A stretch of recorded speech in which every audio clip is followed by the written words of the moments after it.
Four kids set out on the adventure of a lifetime. Except this summer, they'll be picking up all the trash.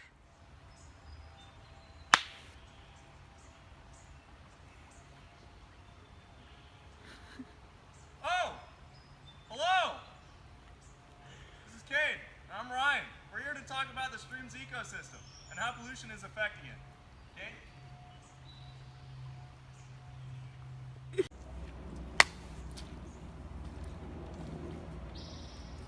Here we'll demonstrate how pollutants can affect the ecosystem.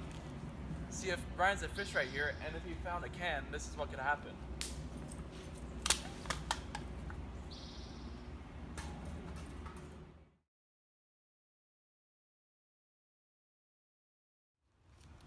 It wasn't until 1965 that the Water Quality Act was changed from state law to federal law, starting the Clean Water Act of 1974.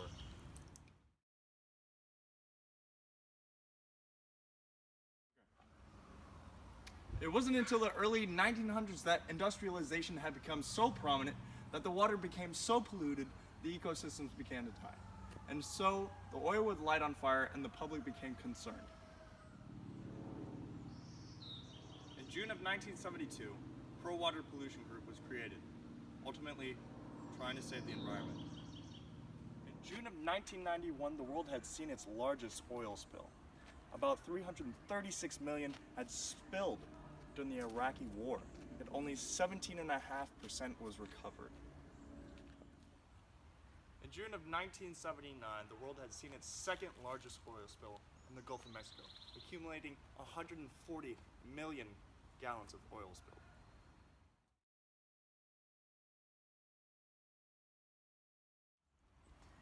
In May of 2009, research showed that Africa had one of the largest sources of groundwater it had ever seen.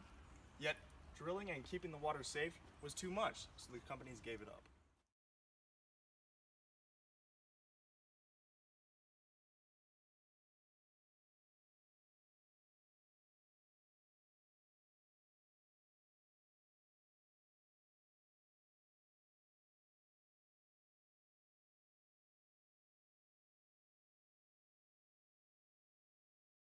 In 1934, the government created the Fish and Wildlife Coordination Act, helping all the agencies inspect and regulate any natural body of water, rivers, streams, creeks.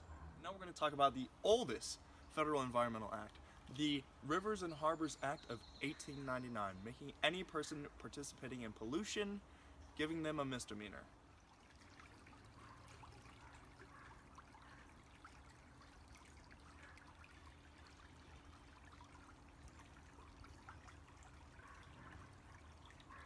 Without the Clean Water Act, our rivers would look like this.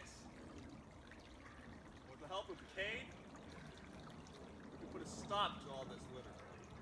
Well, as you can see, we no longer have a Cade, and so we're going to go and try and find him because he's one endangered species. And we're going to go find some endangered species.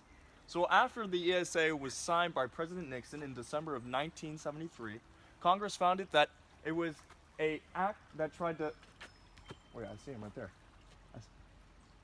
Oh, oh, Cade? Cade, can you hear us? As you can see, this endangered animal is being protected by the ESA, the Endangered Species Act. And without it, white rhinoceroses, maybe even some Asian elephants, they'd be non-existent. Well, I suppose there's a wild Cade out here. In 1970, the U.S. government created the Endangered Species Act, which prohibited all poaching of endangered animals.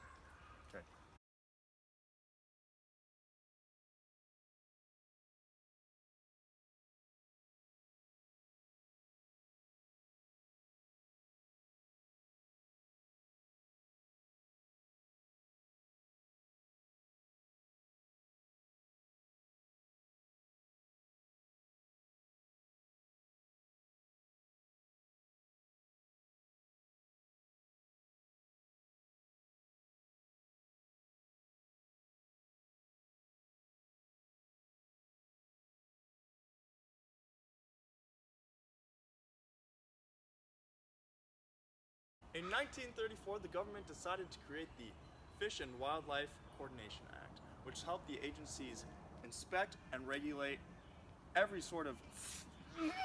Okay. I can't do it. In Stop. Okay.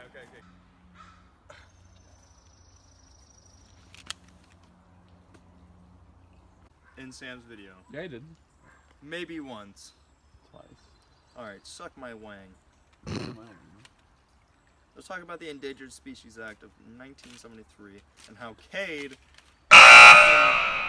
travesty of this group, decided to leave. I swore on that. That was a bad cut. Smile. Cade. Oh, hello. It's us, me and Cade.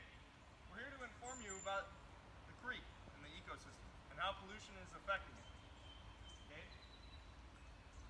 Must